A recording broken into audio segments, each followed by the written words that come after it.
Alors la passion de l'archéologie m'est venue parce qu'à l'époque j'habitais Bourges et qu'un jour, pardon mon père, mais au lieu d'aller au catéchisme en traversant la cathédrale, je suis rentré sur les fouilles.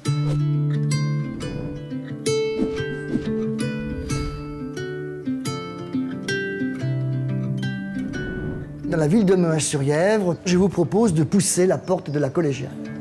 Nous arrivons donc dans la collégiale Notre-Dame de Mehun-sur-Yèvre, une collégiale qui a commencé à être construite à l'an 1000 et qui va être étendue, augmentée par cette nef au XIe et un beau clocher au XIIIe siècle.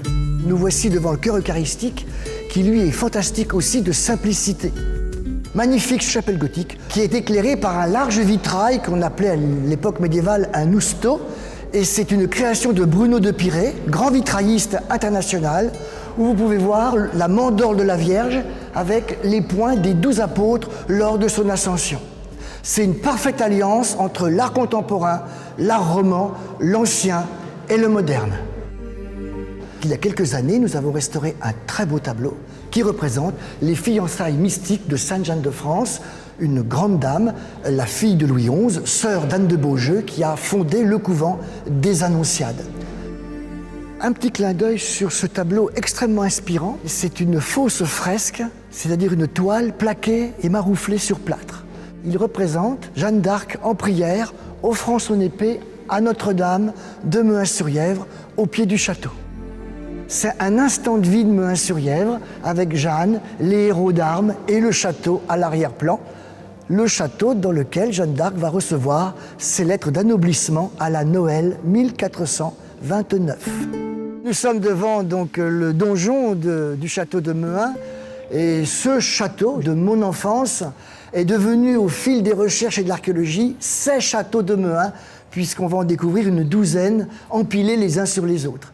Sans ce château, point de ville, et peut-être même que sans ce château, on n'aurait jamais compris certaines choses au niveau national. Grâce à Mehun et à Jean de Berry, donc le frère de Charles V, Mehun est un lieu de villégiature, mais un lieu extrêmement décoré, avec beaucoup d'art. Ça, on est 150 ans avant la Renaissance, mais l'art de Jean de Berry devient un pouvoir excessif pour accéder à des rôles déterminants dans la politique du royaume.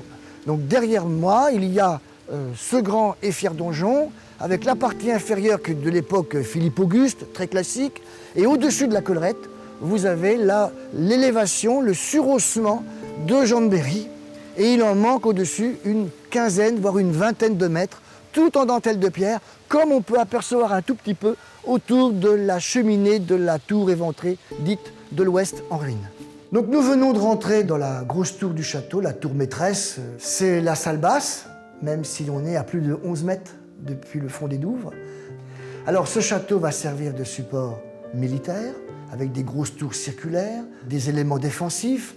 Mais là-dessus, donc, Jean de France, duc de Berry, va construire une véritable dentelle de pierre. Attirée par les hauts toits pointus, la foudre va détruire le château. Et il ne reste que des hauts murs décoiffés et sans plancher. Et la destruction finale viendra d'une vente révolutionnaire en tant que bien national. Entre 1796 et 1815, le démolisseur va l'effacer du paysage. Et c'est le marquis de Villeneuve, préfet ultra-royaliste du Cher, qui rachète la ruine. Donc c'est le retour des Bourbons. Donc on se doit de préserver l'âme de Mehun-sur-Yèvre. On arrive maintenant dans des étages totalement transformés. Chaque objet présenté ici, c'est un souvenir particulier par rapport à une équipe, par rapport à une parcelle de fouilles.